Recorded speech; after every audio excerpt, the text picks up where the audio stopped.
की oregano copper यौगिकों से मैंने क्रिया बताई जिसमें ऑर्गेनो कॉपर कंपाउंड को पहले निर्मित किया जाएगा और फिर उसकी क्रिया करवाई जाती है अम्ल हैलाइडों से, जिससे हमें कीटोन्स की प्राप्ति होती है। इस क्रिया के द्वारा भी कीटोन से निर्मित की जाती है। ध्यान रखिएगा, ऑर्गेनो कैडमियम यौगिक हो चाहे ऑर्गेनो कॉपर यौगिक हो, उन दोनों की अगर मान लीजिए किससे क्रिया करवा दी जाए, अम्ल क्लोराइडों से क्रिया करवाएंगे तो निश्चित रूप से कीटोनिक कंपाउंड ही निर्मित होंगे, एल्डिहाइड कंपाउंड निर्मित नहीं होंगे। अब नेक्स्ट अभिक्रिया इसकी ग्रीनियर अभिकर्मक की अम्ल क्लोराइडों की ग्रीनियर अभिकर्मक से भी क्रिया करवा रहा है। देखो उससे भी क्या बनता है देख लेते हैं।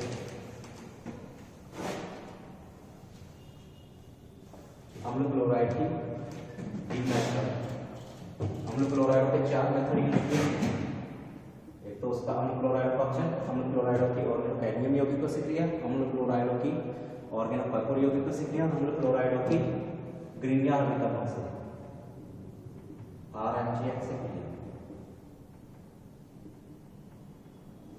अब ग्रीनियर अभिकर्मक से फिर से क्रिया होगी एसिड क्लोराइड की, तो एसिड क्लोराइड की ग्रीनियर अभिकर्मक से जो क्रिया होगी उसके अंदर हम देखते हैं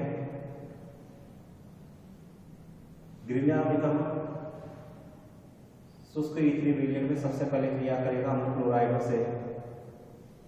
इसकी क्रिया करवाई हमने RMGX, R डैश कर दिया, यहाँ पे दोनों डिफरेंट है इसलिए E3 ड्राई ईथर की प्रेजेंस में शुष्क इथीन विलयन में क्रिया करवाई, क्या होगा RMGX की क्रिया होगी बनते इलेक्ट्रॉन किधर ले कार्बोनिल, कार्बन ऑक्सीजन पाई अपन के इलेक्ट्रॉन कार्बोनिल ऑक्सीजन की ओर माइग्रेट हो जाने से उस पर आंशिक ऋणावेश इस पर आंशिक धनावेश आ जाता है। ओके, तो ऐसी स्थिति में जो एल्किल कार्बेनियन आयन है वो कहाँ जाएगा, उसका अटैक कहाँ होगा, न्यूक्लियोफाइल के रूप में कार्बोनिल कार्बन पर अटैक होगा। कंपाउंड क्या बनाएगा, वो बनाएगा RCO, क्या है पॉजिटिव चार्ज है, इस पर चार्ज क्या आएगा नेगेटिव, R डैश से हमने लिया या R समूह लिया या R डैश कर दिया मैंने, दोनों डिफरेंट है तो ठीक है। तो यहाँ क्या आ जाएगा OMgX, इस पर चार्ज क्या होगा नेगेटिव और इस पर पॉजिटिव। अब इस पर जुड़ेगा क्या RL ग्रुप जुड़ गया है और Cl समूह जुड़ा। अब इसका करवाना है जल अपघटन।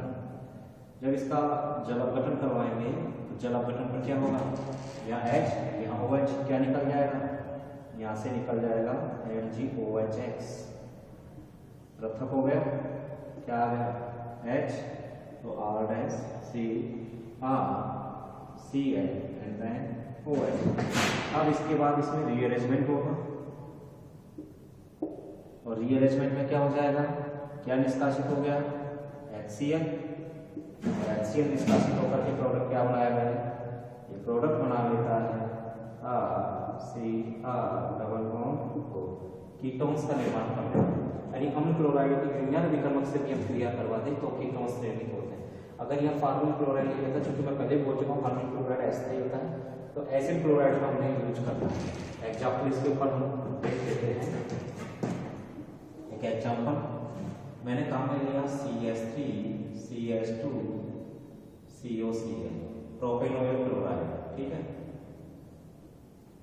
प्रोपेनोइल क्लोराइड काम में लिया है और इसकी मैंने क्रिया करवाई CH3Mg मैथिल मैग्नीशियम आयोडाइड से E3 ईथर की प्रेजेंस में, तो क्या बनाएगा ये बना लेता है CH3 CH2 and then COMgI and then क्या आ जाएगा CH3 CH। अब इसका करवा दिया हमने जल अपघटन। जल अपघटन पर कंपाउंड क्या बनेगा, क्या निकल जाएगा MgOHI पृथक हो जाएगा, HOH से जल अपघटन होगा इसका, तो ये पृथक हो गया और कंपाउंड बना CH3 CH2 C CH3 Cl and then OH। अब इसका करवा दिया हमने क्या, फिर इस पे रिपीट किया, रीअरेंजमेंट हुआ, क्या निकला यहाँ से HCl, कंपाउंड बना CH3 CH2 C CH3 and then क्या आ गया डबल बॉन्ड O, ब्यूटेनॉन की प्राप्ति हो जाएगी। ओके स्टूडेंट्स, तो इस पर आधारित मैंने एग्जांपल भी लिया। तो अम्ल क्लोराइड की ग्रीनियर अभिकर्मक से अगर क्रिया करवा दी जाए तो ग्रीनियर अभिकर्मक से क्रिया करवाने पर भी क्या प्राप्त होता है, कीटोनिक कंपाउंड से प्राप्त होते हैं। तो ये अपना क्लोराइड का चैप्टर क्लोज हो गया। अब है एल्किल बेंजीनों का हम लेंगे आगे नया मेथड 7। बहुत सारे मेथड है, एक एक मेथड क्लियर करते जाएंगे जिससे कि दिक्कत नहीं आएगी आगे। टाइमिंग का भी ध्यान रखेंगे।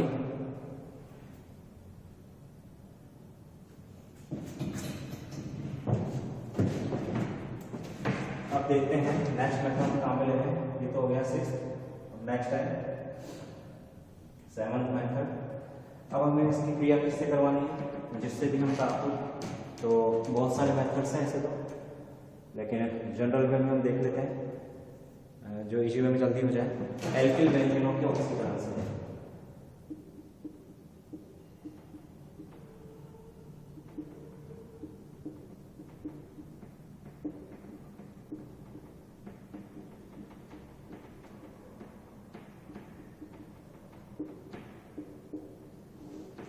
एल्किल बेंजीनों के ऑक्सीकरण से भी इसकी प्राप्ति कर ली जाएगी। देखते हैं क्या होगा।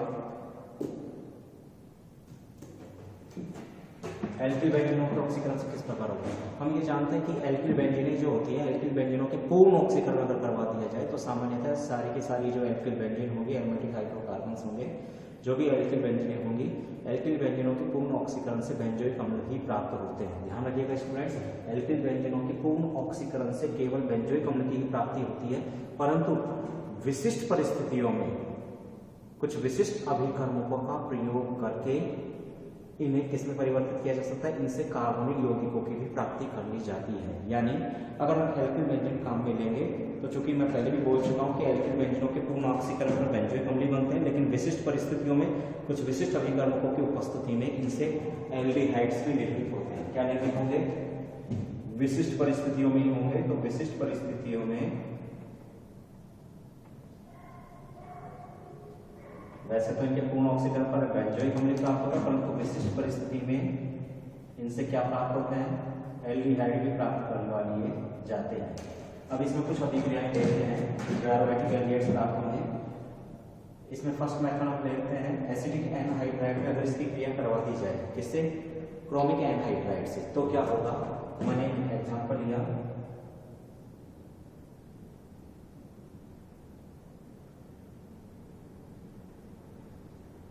एसिटिक एनहाइड्राइड में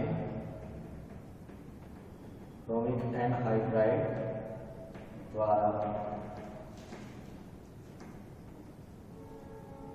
एसिटिक एनहाइड्राइड में क्रोमिक एनहाइड्राइड द्वारा ऑक्सीकरण इसका एल्किल बेंजीन होगा। एग्जांपल लिया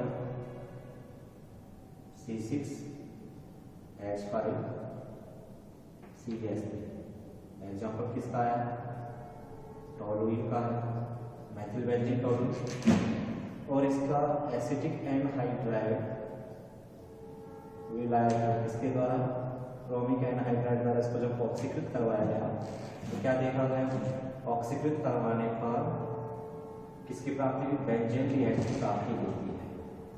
किसकी प्राप्ति हुई, बेंजीन C6H5। देन सबसे पहले इसमें इंटरमीडिएट क्या बनता है बता देता हूँ। तो इसमें सबसे पहले जो बनता है CH3 C6H5CH CO CH3 का होल ट्वाइस OCO CH3 का होल ट्वाइस बेंजीन एसीटेट बनता है। CH3CO बेंजीन एसीटेट बना और बने हुए बेंजीन एसीटेट का फिर करवा दिया क्या हमने, जलपघटन।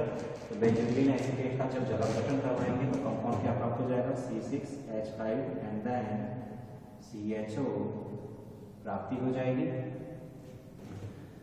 इसका हमने करवा दिया जलपघटन बेंजीन एसीटेट का, और साथ में प्राप्त क्या हुए, एसिटिक एसिड 2CH3COH। तो यहाँ पर बेंजीन की प्राप्ति हुई।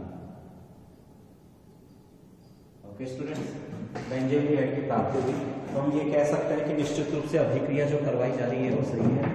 तो फिर रिपीट कर देता हूँ, एसिटिक एनहाइड्राइड को क्रोमिक एनहाइड्राइड द्वारा Cl2 द्वारा जब इसको ऑक्सीकृत करवाया जाता है, एल्किल बेंजीनों को ऑक्सीकृत करवाने पर सबसे पहले मध्यवर्ती उत्पाद बनते हैं जिसके जलीय अपघटन पर बेंजीन या एल्डिहाइड्स, एरोमेटिक एल्डिहाइड्स की प्राप्ति होती है। हमने टोलुइन का एग्जांपल लिया, टोलुइन के एग्जांपल की वजह से इसको हमने किया।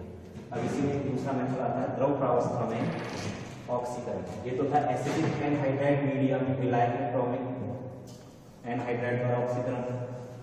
अब दूसरा हम लेते हैं वाष्प प्रावस्था और द्रव प्रावस्था में एल्किल बेंजीनों का ऑक्सीकरण। इसी में बी मैथ में लिया हमने द्रव प्रावस्था में एल्किल बेंजीनों का ऑक्सीकरण। देखो द्रव प्रावस्था में एल्किल बेंजीनों का ऑक्सीकरण किस प्रकार से होगा, वही एग्जांपल टॉलुइन का लिया C6H5 CH3। अब इस टॉलुइन का एग्जांपल लिया, उत्प्रेरक ध्यान रखना है मैग्नीज डाइऑक्साइड व डाइल्यूट H2SO4। उत्प्रेरक की प्रेजेंस में लगभग 40 डिग्री सेंटीग्रेड ताप पर इसको हम क्या करते हैं, गर्म करते हैं। ठीक है, तो इसका क्या हो जाएगा, द्रव प्रावस्था में क्या हो जाएगा, बायोमेट्रिक नवजात ऑक्सीजन द्वारा इसका ऑक्सीडेशन होगा और कंपाउंड क्या प्राप्त होगा, C6H5 देन CHO, साथ में क्या निकल जाएगा H2, बेंजीन प्राप्त हो जाएगा। ओके, ये हो गया इसका द्रव प्रावस्था में ऑक्सीकरण। फिर ठीक है, वाष्प प्रावस्था में ऑक्सीकरण किस प्रकार से होगा, वाष्प प्रावस्था में ऑक्सीकरण किस प्रकार से हो, तो इसके लिए हम चलते हैं। वाष्प प्रावस्था में ऑक्सीकरण के लिए हम क्या करेंगे, वही टॉलुइन नाम में लेंगे C6H5 CH3 एल्किल बेंजीन है, टॉलुइन लिया और वही मैग्नीज डाइऑक्साइड ले सकते हैं या जिरकोनियम डाइऑक्साइड, कोई सा भी काम में ले सकते हैं। बहुत सारे उत्प्रेरक हमने दो कंपाउंड काम में, ठीक है, इसको भी ऐसा किया हमने काम में लिया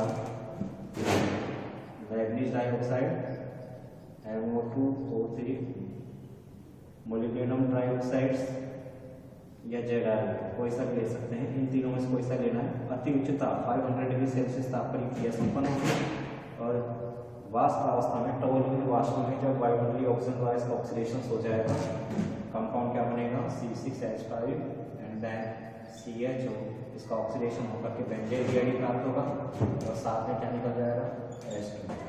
तो एल्किल बेंजीनों का विशिष्ट परिस्थितियों में ऑक्सीकरण करवाए जाने पर केवल एरोमेटिक एल्डिहाइड प्राप्त होंगे। द्रव प्रावस्था में ऑक्सीकरण करवाओ एल्किल बेंजीनों का, टॉलुइन का, या चाहे वाष्प अवस्था में करवाओ, इससे बेंजीन एल्डिहाइड प्राप्त होगा। ओके, अब बात करते हैं विशिष्ट अभिक्रिया है एटार्ड अभिक्रिया, वो भी इसी में देख लेते हैं एल्किल बेंजीनों के ऑक्सीकरण में।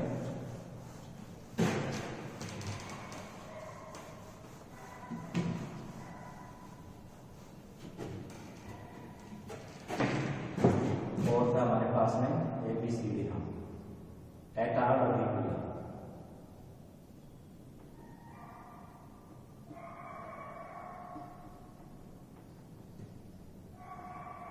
ये एटार्ड अभिक्रिया क्या है, देखिएगा एटार्ड अभिक्रिया इंपॉर्टेंट है। एल्किल बेंजीन एरोमेटिक जो हाइड्रोकार्बन होते हैं, एरोमेटिक हाइड्रोकार्बनों के ऑक्सीडेशन के लिए अत्यंत उपयोगी विधि है। ठीक है, इंपॉर्टेंट पॉइंट क्या है, एरोमेटिक हाइड्रोकार्बन के ऑक्सीडेशन के ऑक्सीकरण के लिए,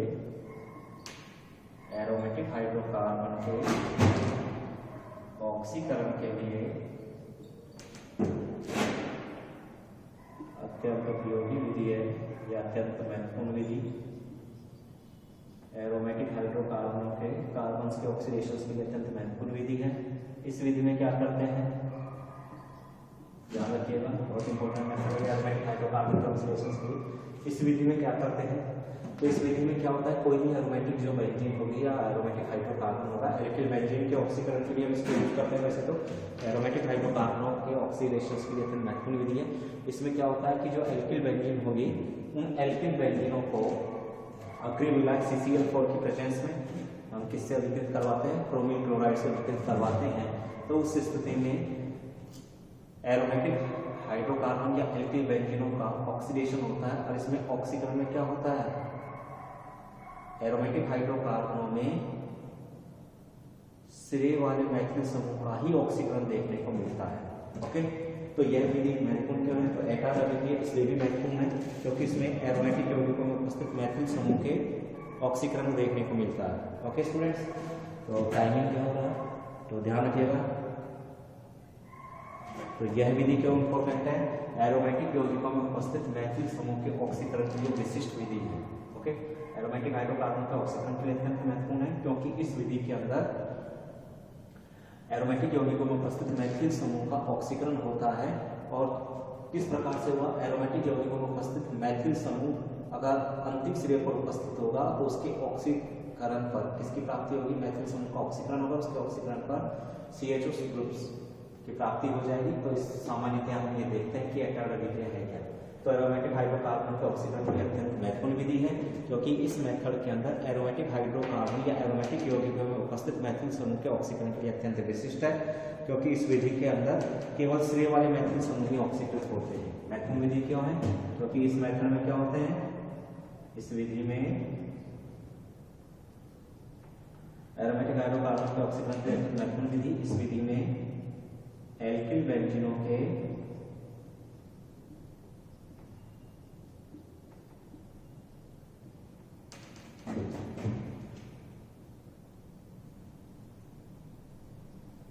क्योंकि इस विधि में एल्किल बेंजीनों में उपस्थित सिरे वाले या एंड पॉइंट वाले मैथिल समूह ही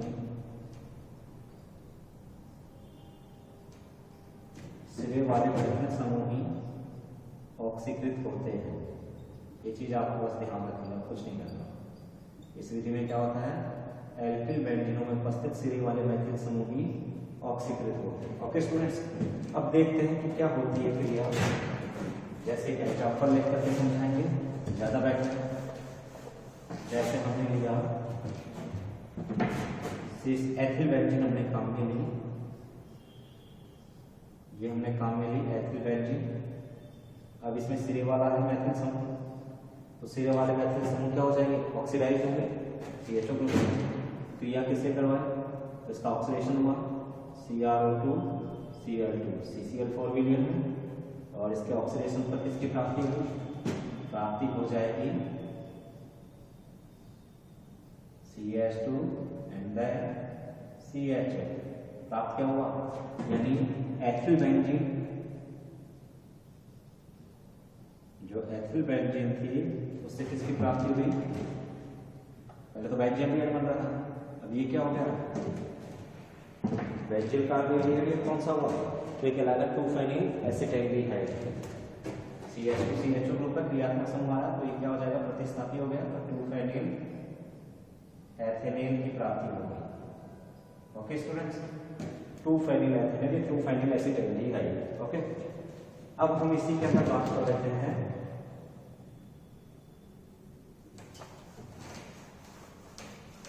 अगर हम ये एग्जांपल ला रहे हैं टोलुइन का एग्जांपल, तो टोलुइन के केस में क्या होगा वो देख लेते हैं। टोलुइन ली, ये भी एल्किल बेंजीन है, methyl benzene called as toluene, और इसका अभी हमने ऑक्सीडेशन करवाया वही CrO2 Cl2, और साथ में क्या लिया था हमने? CCl4 अक्रिविलाइट की प्रेजेंस में इसके द्वारा ऑक्सीडाइज करवाएंगे। कंपाउंड क्या बनता है? तो यहाँ कंपाउंड प्राप्त हो जाता है, CHO ग्रुप आ जाएगा, तो बेंजील्डिहाइड। टोलुइन से क्या बनेगा? बेंजील्डिहाइड। और जो बेंजील्डिहाइड बना, अब इसी की हम मैकेनिज्म देख लेते हैं किस प्रकार की होगी। एक्चुअली में होता क्या है? जो टोलुइन थी C6H5CH3, इसकी क्रिया करवाएंगे CrO2 Cl2 से। किसकी उपस्थिति में? CCl4 की उपस्थिति में क्रिया हुई। पहले इंटरमीडिएट कंपाउंड क्या बना? C6H5CH OCrOHCl2 का होल ट्वाइस ये बना। फिर हमने इसी क्रिया के अंदर क्या करवा दिया? इसका जल अपघटन। देखो स्टूडेंट्स, मैं बार बार बोल रहा हूँ कि अभी क्रिया के अंदर सबसे पहले अक्रिविलाइट की प्रेजेंस में क्रोमिल क्लोराइड से इसकी क्रिया करवाएंगे, और क्रोमिल क्लोराइड से क्रिया करवा करके फिर इसका जल अपघटन करवा देंगे। सिंपल सी बात है, जो हमने पहले क्रिया करवाई थी एसिटिक एनहाइड्राइड में क्रोमिक एनहाइड्राइड के द्वारा करवाया था, वैसा वैसा ही है। क्या प्रोसीजर हुआ? C6H5CHO बेंजील्डिहाइड प्राप्त हुआ, और साथ में प्राप्त क्या हुआ? HOH जाएगा तो कंपाउंड बाहर निकल जाएगा, को प्रोडक्ट अलग हो जाएगा, फिर को प्रोडक्ट से कोई मतलब नहीं है, बेंजेल हाइड प्राप्त हो गया। ओके, तो ये थी एटायर प्रतिक्रिया, ध्यान रखिएगा अच्छे से। ये एटायर प्रतिक्रिया थी, ये भी कंप्लीट हो गई। अब बात करते हैं एक न्यू अभिक्रिया लेते हैं एक्टिव व्यंजनों के लिए, सोमले का अभिक्रिया।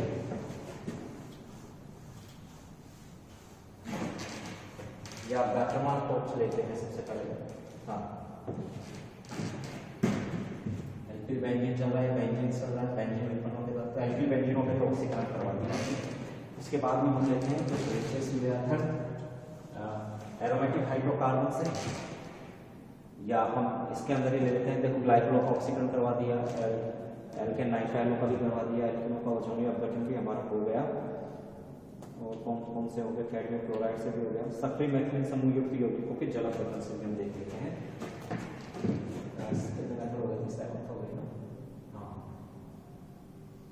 मेथड नंबर 8 चल रहा हमारा, ध्यान रखिएगा, सक्रिय मैथिलीन समूह युक्त यौगिकों के जल अपघटन से।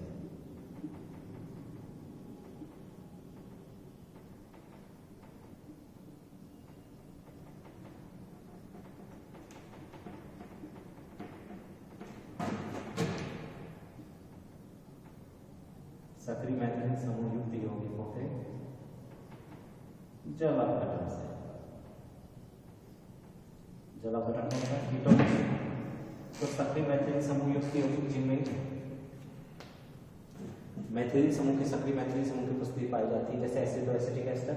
तो सक्रिय मैथिलीन समूह युक्त यौगिकों को जब दुर्बल क्षार, बेरियम हाइड्रोक्साइड हो सकता है, कुछ भी हो सकता है, तो जब सक्रिय मैथिलीन समूह युक्त यौगिकों को दुर्बल क्षारों की उपस्थिति में जलापचित करवाया जाता है तो इनके कीटोनिक जल अपघटन से कंपाउंड्स प्राप्त होते हैं, ठीक है, जो चलारीकृत होकर के कीटोन्स में परिवर्तित हो जाते हैं। तो इस मेथड के द्वारा भी केवल किसकी प्राप्ति होती है, कीटोन्स की प्राप्ति होती है। एग्जांपल हम लेंगे CH3 CO CH2 CO OCH2 CH3। Okay students, तो ये हो गया हमारे एसिडोएसिटिक एस्टर जो सक्रिय मैथिलीन समूह युक्त यौगिक है, इसको AAE एसिडोएसिटिक एस्टर के नाम से जाना जाता है। इसका हमने जलापघटन करवाया दुर्बल तनुजा बेरियम हाइड्रोक्साइड की प्रेजेंस में, जलापघटन हुआ इसका।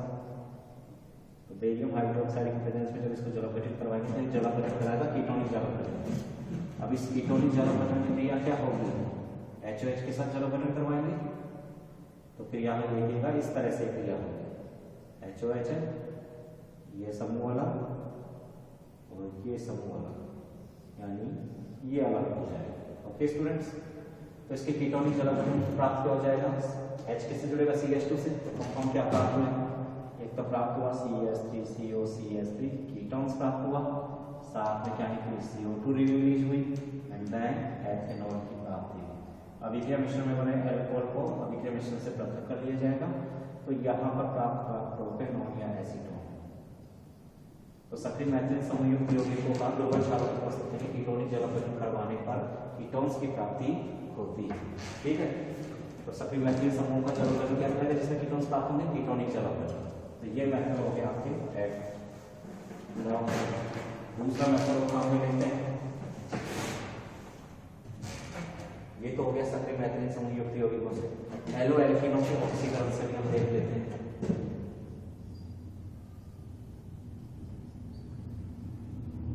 एलो एल्केनों के ऑक्सीकरण से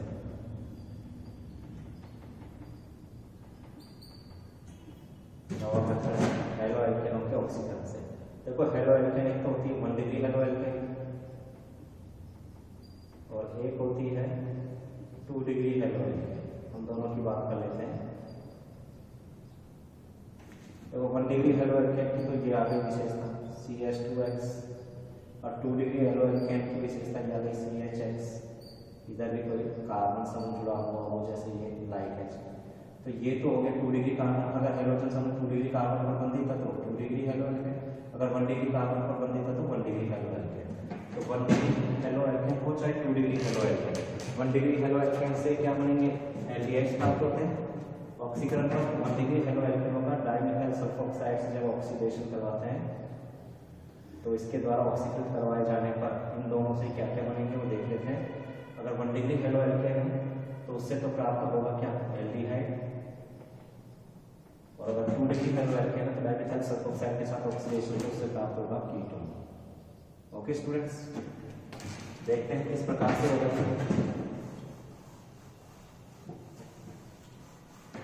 तो 1 डिग्री और 2 डिग्री हेलोएल्केनों की डाइमिथाइल सल्फोक्साइड के साथ जब ऑक्सीडेट करवाते हैं तो इन 1 डिग्री और 2 डिग्री हेलोएल्केनों को ऑक्सीडेशन हो जाता है। कंपाउंड क्या प्राप्त होता है आपके सामने बता दिया। 1 डिग्री हेलोएल्केन से एल्डिहाइड प्राप्त होता है और 2 डिग्री हेलोएल्केन से कीटोन प्राप्त होता है। एग्जांपल लिया हमने CH3 CH2 Br। भाई हेलोएल्केन लेनी है एथिल ब्रोमाइड और इसकी क्रिया करवाएंगे किससे, डाइमिथाइल सल्फोक्साइड से। ठीक है, अक्रिय विलायक की प्रेजेंस में, इथर विलायक की प्रेजेंस में क्रिया करवा दी। क्या कम हुआ, इसका ऑक्सीडेशन करवाएंगे तो ऑक्सीडेंट पर किसकी प्राप्ति हो जाएगी, क्या क्या समूह निकलेंगे। तो यहां से देखो, एक तो SO2 निकलेगी,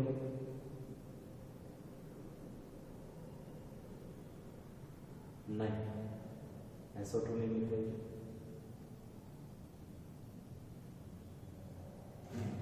क्रिया करवाए ऑक्सीडाइज ये बनाएगा CH3 एंड देन CHO। ये क्या निकल गया यहाँ से, HBr, और क्या निकल गया, HBr के अलावा यहाँ क्या कंपाउंड निकलेंगे, एक तो HBr निकल जाएगा और साथ में क्या निकल जाएगा, डाइमेथिल सल्फर, डाइमेथिल सल्फर तो निकल ही नहीं सकती, क्या निकलेगा, डाइमेथिल सल्फर। कार्ब सल्फर यौगिक प्राप्त हो जाएंगे, डाइमेथिल सल्फर, HBr भी निकल जाएगा एंड देन CHO। ओके, ये तो हो गया एल्केन। अगर मान लीजिए ये तो था 1 डिग्री हेलोएल्केन, हमने काम में लिया था एथिल ब्रोमाइड। अगर हम काम में लेंगे CH3 CH Br CH3 2 bromopropane, अगर हम काम में लेते, अगर 2 ब्रोमोप्रोपेन काम में लिया जाता है और इसका ऑक्सीडेशन करवाया जाता है E3 मीडियम में, तो कंपाउंड क्या प्राप्त होता है, तो यहाँ क्या निकलता है HBr और कीटोनिक कंपाउंड प्राप्त होते हैं। तो यहाँ प्राप्त होता है CH3 CO CH3, प्राप्त हो जाता है propanone, then HBr and then dimethyl sulphur, carb sulphur. तो ये मेथड हो गया हमारे हेलोएल्केन का ऑक्सीकरण से भी 1 डिग्री हेलोएल्केन का ऑक्सीकरण हुआ, एल्डिहाइड प्राप्त हो गया, 2 डिग्री हेलोएल्केन का ऑक्सीकरण हुआ तो कीटोन्स प्राप्त हो गए। ये मेथड्स भी हो गए। हम लोग क्लोराइड में छोड़ चुका था, फ्रीडेल क्रॉप एल्केटर को ऐसे लिखा था ना, फ्रीडेल क्रॉप लिखा, वो मैंने छोड़ दी थी वहाँ पे, इसको मैं बता दूंगा। एरोमेटिक में लेंगे वो, चलो, क्योंकि एरोमेटिक कंपाउंड्स की क्रिया कराएंगे तो वहाँ वो कंपाउंड्स लेंगे। पर्टिकुलर ग्रिग्नियान विकर्मक से किस प्रकार से कंपाउंड प्राप्त होंगे, तो ग्रिग्नियान विकर्मक की जो हम क्रियाएं देखेंगे, तो स्टूडेंट्स ग्रिग्नियान विकर्मक की क्रियाओं को मैं नेक्स्ट वीडियोज में लूँगा। उम्मीद करता हूँ अब तक मैंने जो भी आपको जानकारी दी है इस टॉपिक से रिलेटेड वो आपकी समझ में आई होगी। अगर आपको वीडियो पसंद आ रहा है, वीडियो सब्जेक्ट मैटर पसंद आ रहा है, सब्जेक्ट मैटर से रिलेटेड कुछ क्वेरीज है आपके दिमाग में, तो आप जनरली पूछ सकते हैं। वैसे मैं पूरी कोशिश कर रहा हूँ कि इस वीडियो के अंदर मैंने आपको पूरी डिटेल में डाला है, ताकि आपको किसी प्रकार की कोई क्वेरीज ना रहे, आपके दिमाग में कोई क्वेश्चंस ना रहे कि हमको कार्बोनिल कंपाउंड्स के बारे में ये चीज़ें पता नहीं थी। मैंने मैक्सिमम मेथड्स उठाए हैं और ज़्यादा से ज़्यादा आपको बहुत सारे वीडियोज़ मिलेंगे, आप सोचेंगे कितने वीडियोज़ मिलेंगे, लेकिन एक्चुअली में आपके कंसेप्ट पूरे क्लियर हो जाएंगे, क्योंकि मैंने मैक्सिमम सारे कंसेप्ट करने के लिए पहले नोमेनक्लेचर पे भी मैंने फोकस किया है, सब कुछ मैंने फोकस किया है। तो उम्मीद करता हूँ कि वीडियो आपको पसंद आएगा। प्लीज़ लाइक और शेयर करना ना। Okay students, thank you.